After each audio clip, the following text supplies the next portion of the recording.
Ngah Nurdin menuntut ilmu hitam demi kekayaan. Cintanya pada Dara Ranti membutakan matanya. Namun di hari tua, ia harus menanggung akibatnya. Kisah ini terjadi di akhir 1970-an. Tidak ada yang ingat pasti. Suatu waktu, Uma, ibu saya, pergi berkunjung ke rumah kakak keluarga dari kakak iparnya. Waktu itu, usianya sekitar 17 tahun. Kisah ini baru diceritakan beliau saat saya pulang akhir tahun kemarin. Untuk menceritakan ulang cerita ini, saya seperti mengumpulkan puzzle. Beruntung, saya sempat pulang ke Kapuas Hulu dan mendapat cerita lainnya yang melengkapi cerita ini. Itu adalah petang pada suatu hari sekitar tahun 1987. Uma baru saja sampai di rumah kakak iparnya. Setelah berjalan kaki, turun naik bukit sekitar 3 jam.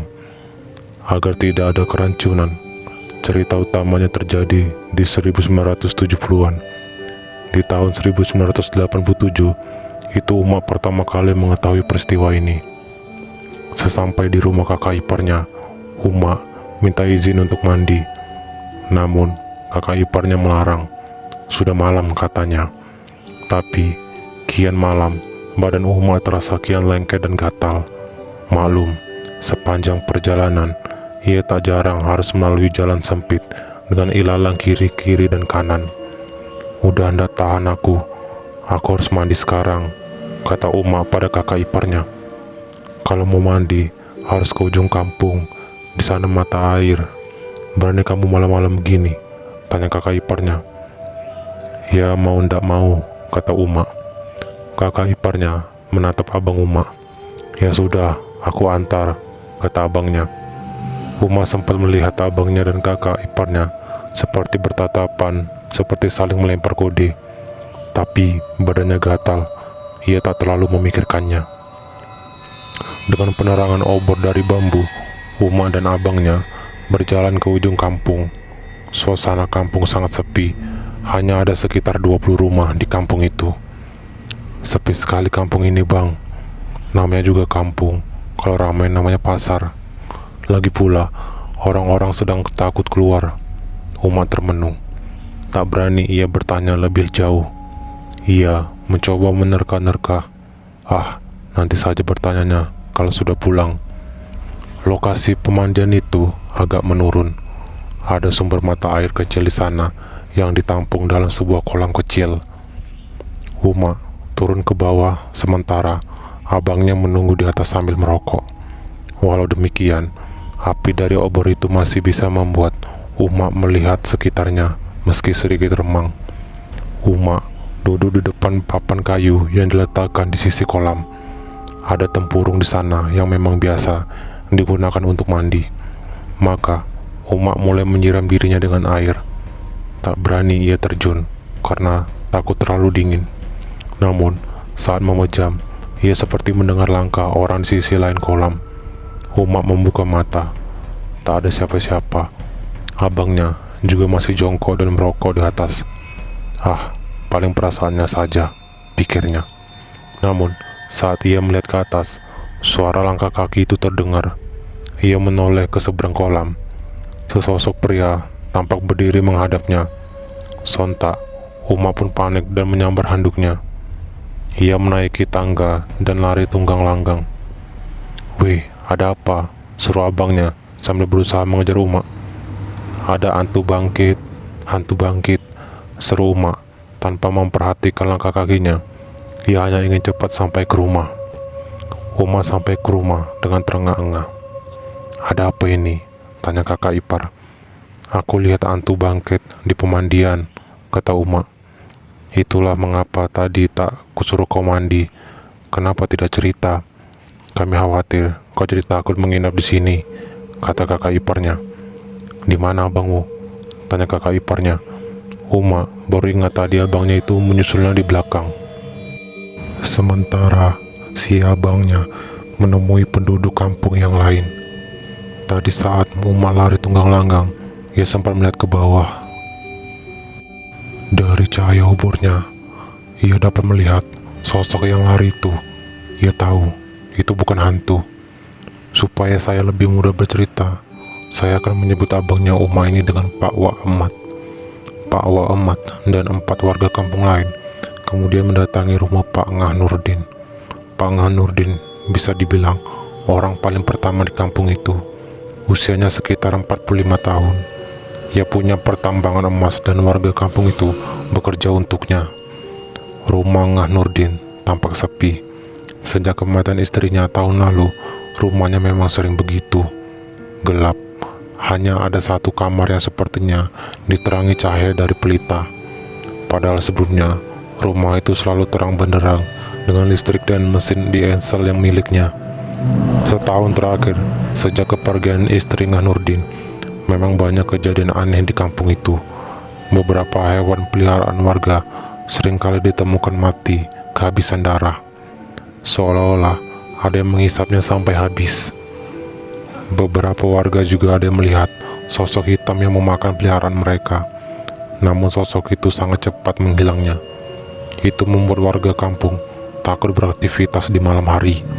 Selain itu, usaha pertambangan emas Ngah Nurdin juga sedang kacau. Sejak istrinya meninggal, Ngah Nurdin menutup tambangnya. Anak buahnya yang sudah terlanjur membangun rumah dan membangun kampung bersama ini tak bisa kemana-mana. Mereka berusaha beralih menjadi petani dan peternak, dan kematian hewan-hewan ternak ini menjadi masalah besar buat mereka. Wak Emat mengetuk pintu rumah Ngah Nurdin. Tak ada sautan dari dalam. "Kau yakin kau lihat itu Ngah Nurdin?" kata Uju Mahrul. "Palingan Ngah Nurdin ke pemandian buat mengambil air," kata Borson. "Yaitu, kita kesini untuk mengkonfirmasi," saat Wak Emat.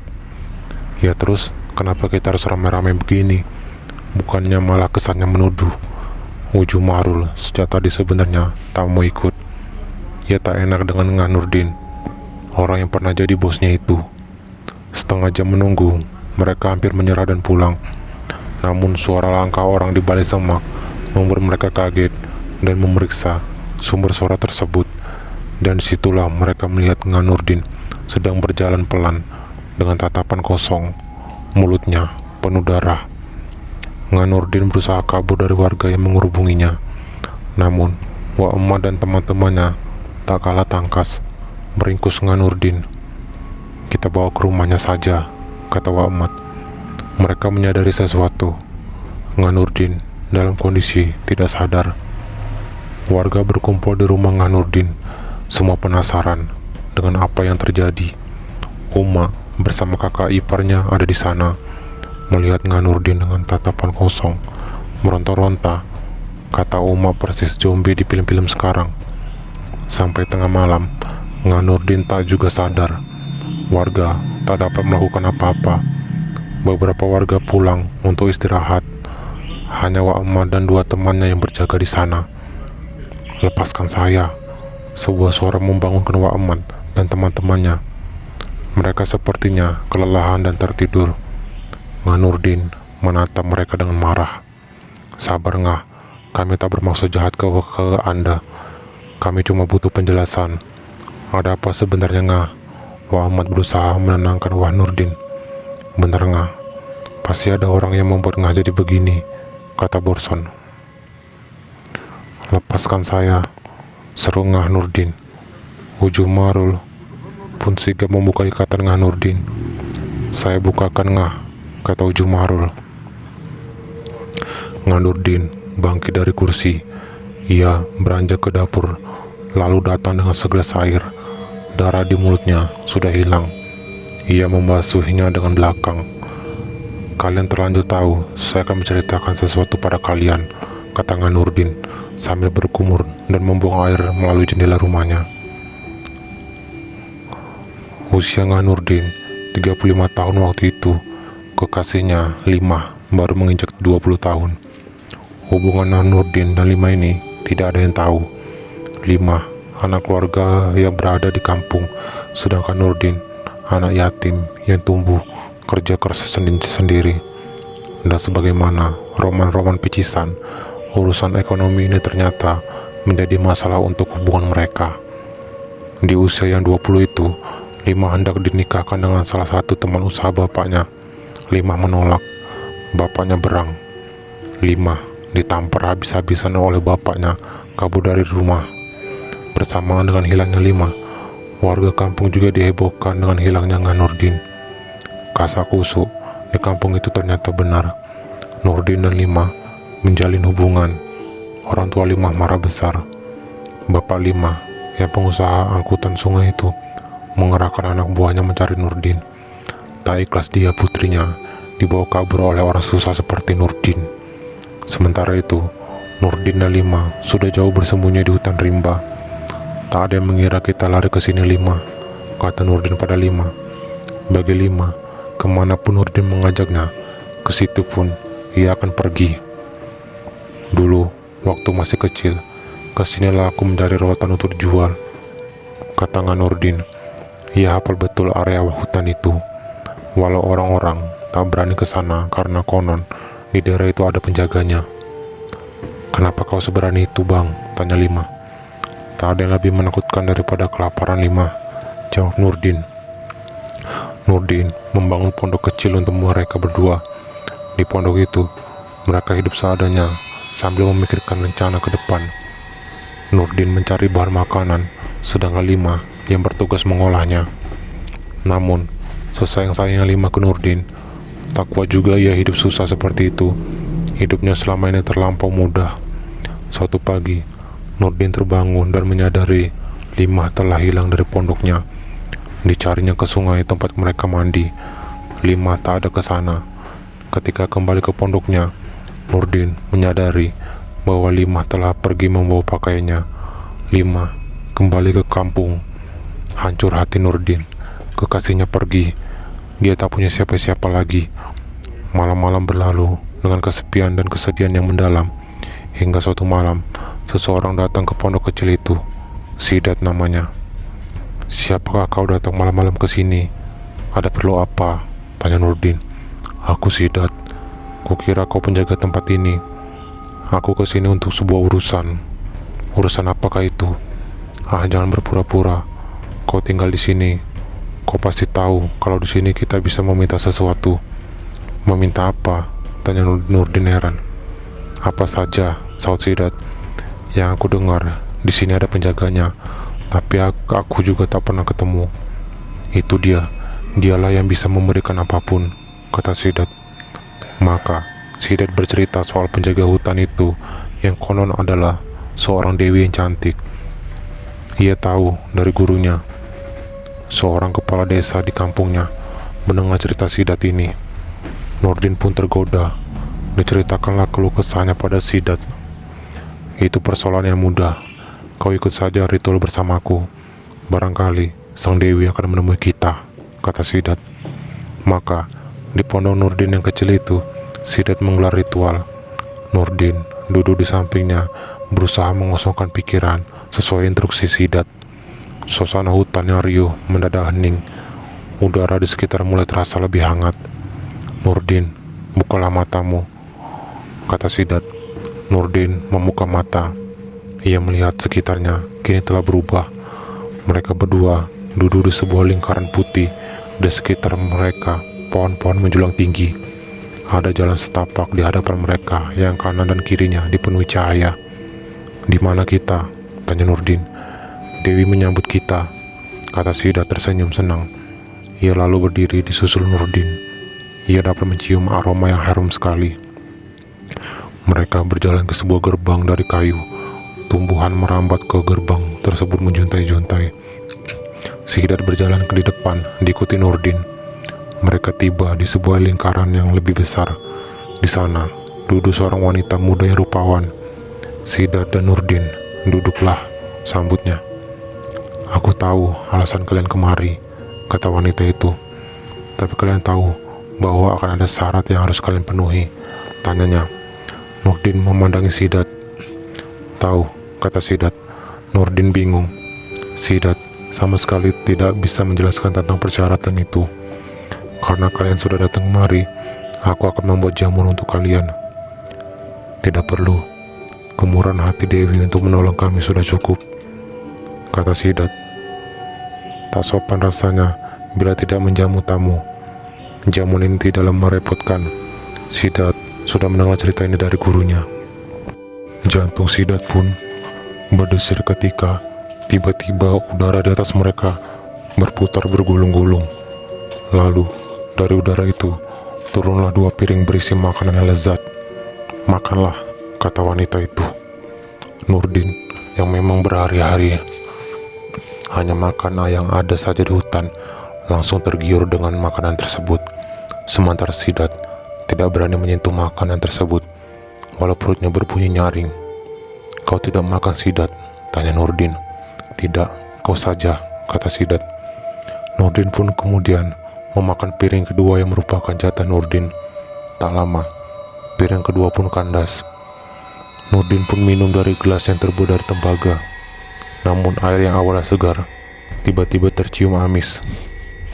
Nurdin, kata Sidat dengan jijik menunjuk air di gelas Nurdin. Darah kental masih tersisa setengah di gelasnya. Nurdin panik dan melempar gelasnya. Pakai wanita di hadapan Nurdin, wajahnya berubah menjadi nenek tua renta. Lidahnya panjang seperti ular. Aroma busuk menusuk hidung mereka. Sementara ulat-ulat kecil tampak bergerak di piring sisa makan Nurdin. Nurdin merasa mual lalu memuntahkan isi perutnya. Kau tak cerita soal ini, Sidat, keluh Nurdin.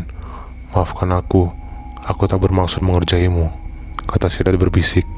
Sementara itu, dari sekitar mereka keluar sosok berbadan besar, bertubuh tinggi dan berlidah menjuntai.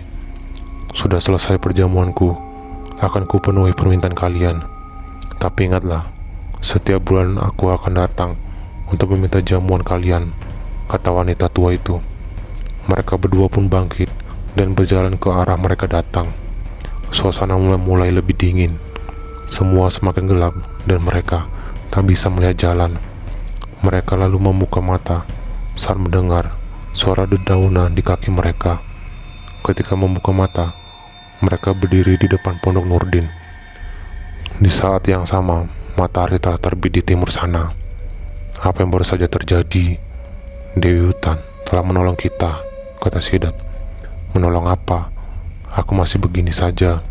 Padahal telah ku minta kekayaan padanya, kata Nurdin.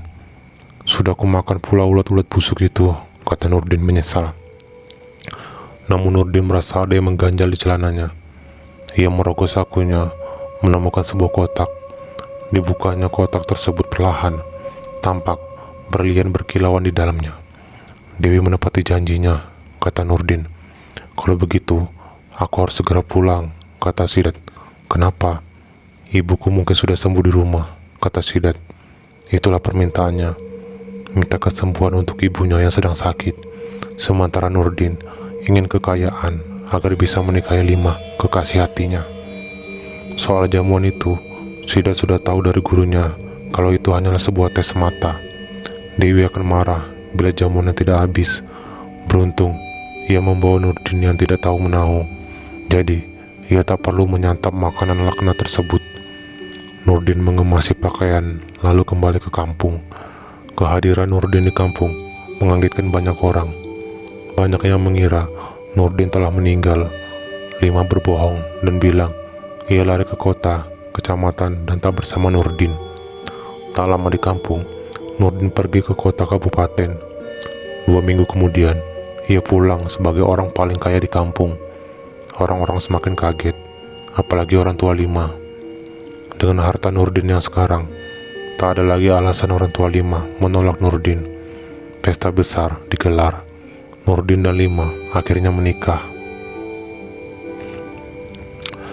Nah, itulah awal mulanya Nurdin jadi pengusaha tambang emas. Setelah menikahi 5, ia kemudian menemukan lokasi tambang yang bagus. Maka mulailah usaha tambang emasnya. Disinilah ia mulai merekrut anak buah dari kampung lain.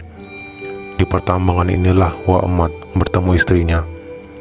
Tanpa sepengetahuan 5, Nurdin selalu menjamu seekor ular yang datang setiap bulan ke rumahnya. Nurdin tahu itulah penjelmaan masang Dewi. Maka untuk itu, Nurdin memelihara banyak ayam di rumahnya.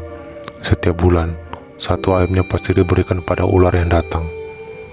Pasti pada mikir, ini cara kita berbagi dengan alam.